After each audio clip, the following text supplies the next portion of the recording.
Perkenalkan, nama lengkap saya Rosalia Darnisan. Saya mahasiswi kelas 2B Program Studi Ilmu Administrasi Negara. Pada kesempatan kali ini, saya akan membahas materi teori ilmu sosial dan politik yang sudah dibahas selama setengah semester yang sudah lewat. Ada beberapa submateri yang sudah dibahas selama setengah semester yang telah lewat.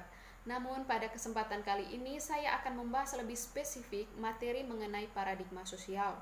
Yang pertama, asumsi-asumsi mengenai sifat dasar ilmu sosial.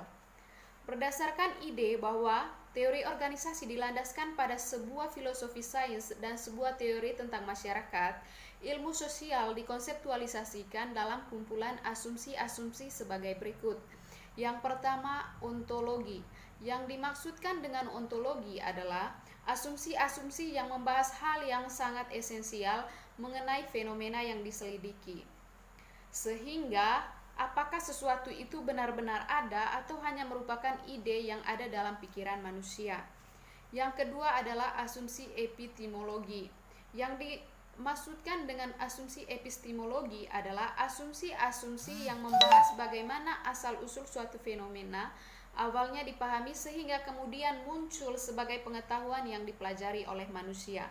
Kemudian yang ketiga, asumsi human natur. Asumsi human natur adalah asumsi-asumsi yang membahas apakah manusia dipengaruhi atau ditentukan oleh lingkungannya, atau manusia memiliki kehendak bebas dan bisa menentukan sendiri seperti apa lingkungannya. Kemudian, asumsi yang keempat adalah asumsi metodologi. Yang dimaksudkan dengan asumsi metodologi adalah ketiga asumsi sebelumnya yang sudah saya sebutkan tadi menentukan metodologi apa yang digunakan ketika menyelidiki atau meneliti suatu fenomena atau suatu peristiwa. Dalam memandang realitas sosial, seseorang akan menggunakan pandangan mengenai asumsi-asumsi yang sudah saya sebutkan di atas. Ada dua titik ekstrim dari pandangan tersebut. Salah satunya memandang bahwa realitas sosial adalah sesuatu yang pokok atau hard, eksternal, dan objektif. Dalam pandangan seperti ini, kegiatan-kegiatan ilmiah fokus pada analisis di dalamnya mengenai hubungan-hubungan dan keteraturan yang terbentuk di antara berbagai elemen-elemen yang ada. Perhatian utamanya terletak pada identifikasi dan definisi dari elemen-elemen tersebut dan menemukan cara bagaimana hubungan-hubungan yang ada dapat dijelaskan. Sedangkan pandangan kedua lebih menekankan pentingnya pengalaman subjektif individu dalam menciptakan dunia sosial. Karena itu, yang diteliti adalah perbedaan isu dan pendekatan dalam berbagai cara. Perhatian utamanya adalah memahami mengenai cara bagaimana seseorang menciptakan, mengubah, dan menginterpretasikan dunia tempat ia berada. Karena itu, sifatnya sangat subjektif dan relatif. Kedua titik ekstrim tersebut, yaitu subjektif dan objektif ini, memiliki pendekatan dan asumsi yang berbeda terhadap ilmu sosial. Perbedaan tersebut dapat saya gambarkan sebagai berikut. Yang pertama, subjektif nominalisme dengan asumsi ontologi dan objektifnya adalah realisme. Yang kedua, subjektif antipositivisme dengan asumsi epistemologi dengan objektifnya positivisme.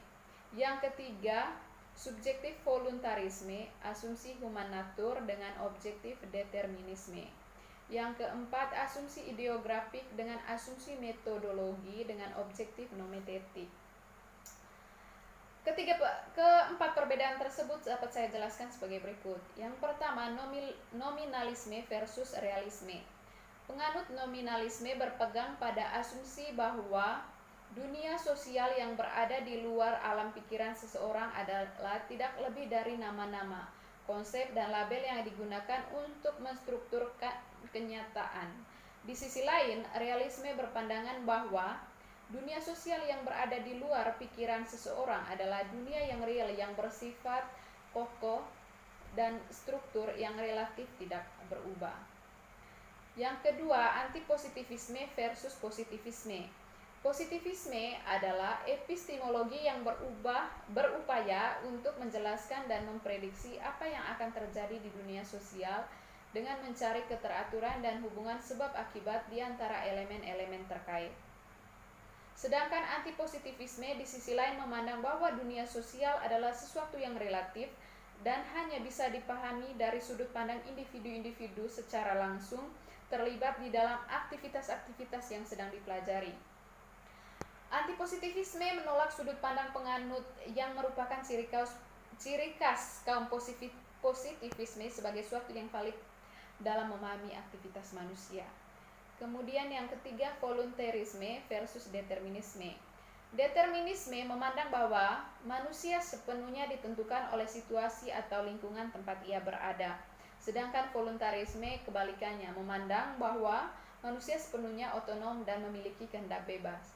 Yang keempat, ideografik versus nomotetik. Pendekatan metodologi ideografik didasarkan pada pandangan bahwa seseorang hanya bisa memahami dunia sosial dengan memperoleh pengetahuan langsung dari subjek yang sedang diselidiki. Sedangkan pendekatan nomotetik menekankan pentingnya mendasari suatu penelitian dengan aturan teknik yang sistematis. Yang ke-B, asumsi-asumsi mengenai sifat dasar masyarakat. Perbedaan mengenai sifat dasar masyarakat berkisar pada pandangan apakah tabiat masyarakat cenderung keteraturan atau justru masyarakat setiap saat selalu dalam kondisi konflik dan pertentangan. Paham pertama dikategorikan sebagai sociology of regulation, yang perhatian utamanya bagaimana memberikan penjelasan-penjelasan dengan menekankan pada hal kesatuan dan ikatan pada masyarakat tersebut. Sedangkan pandangan yang bertolak belakang disebut dengan sociology of radical change, yang perhatian utamanya adalah menjelaskan perubahan-perubahan radikal, dominasi pertentangan, dan kontradiksi struktural yang ada pada masyarakat modern. Yang ke-C, paradigma dalam menganalisis ilmu sosial. Paradigma secara sederhana diartikan sebagai kacamata atau alat pandang. Paradigma merupakan tempat kita berpijak dalam melihat realitas sosial. Paradigma yang akan mempengaruhi pandangan seseorang tentang apa yang adil dan apa yang tidak adil. Bahkan paradigma mempengaruhi pandangan seseorang ataupun teori tentang baik buruknya suatu program kegiatan. Georg Ritzer pada 1992 menulis secara spesifik paradigma-paradigma yang ada dalam sosiologi. Dalam bukunya yang berjudul Sociology A Multiple Paradigms, Ritzer memaparkan 3 paradigma sosial sebagai ilmu sosial, yakni paradigma fakta sosial, definisi sosial, dan perilaku sosial. Paradigma adalah pandangan yang mendasar tentang apa yang menjadi subjek matter atau pokok persoalan yang dipelajari suatu disiplin ilmu. Di dalam sosiologi terdapat 3 paradigma, yaitu paradigma fakta sosial, paradigma definisi sosial, dan paradigma perilaku sosial. Yang pertama kita bahas tentang paradigma fakta sosial. Paradigma fakta sosial berbicara mengenai sebuah batasan bagi perilaku manusia atau individu yang mau tidak mau harus dipatuhi untuk menciptakan sebuah tatanan kehidupan bermasyarakat yang lebih teratur dan damai. Yang kedua, paradigma definisi sosial. Paradigma ini berbicara mengenai perilaku seorang individu aktif yang mampu menciptakan sebuah realitas sosial tersendiri. Kemudian yang ketiga, paradigma perilaku sosial. Fokus utama paradigma ini pada hadiah atau penguatan atau rewards yang menimbulkan perilaku yang diinginkan dan hukuman yang mencegah perilaku yang tidak diinginkan. Jika tidak mendapatkan ganjaran atau hukuman yang tidak diharapkan, ia akan marah dan semakin besar kemungkinan orang tersebut akan melakukan perlawanan dan hasil tingkah lakunya makin berharga bagi dirinya. Dengan mengkombinasikan pandangan-pandangan mengenai asumsi sifat dasar ilmu sosial dan sifat dasar masyarakat, paradigma untuk menganalisis teori sosial bisa dibagi menjadi 4, yaitu radikal humanis, radikal strukturalis, interpretif, dan fungsionalis. Yang pertama saya akan membahas paradigma fungsionalis.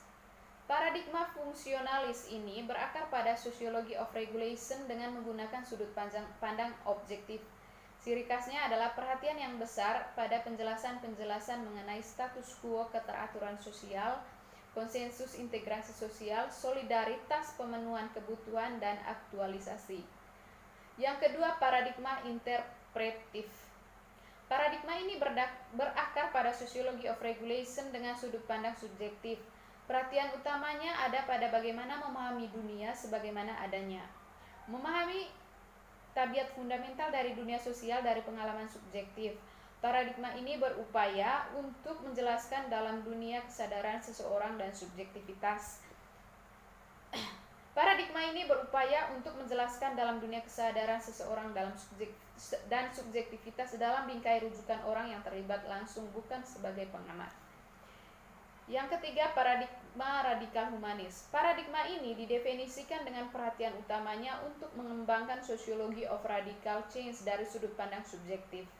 Paradigma ini berpandangan bahwa dalam sebuah masyarakat adalah penting untuk membuang atau melanggar batas-batas yang ada dalam pengaturan sosial. Yang keempat, paradigma radikal strukturalis.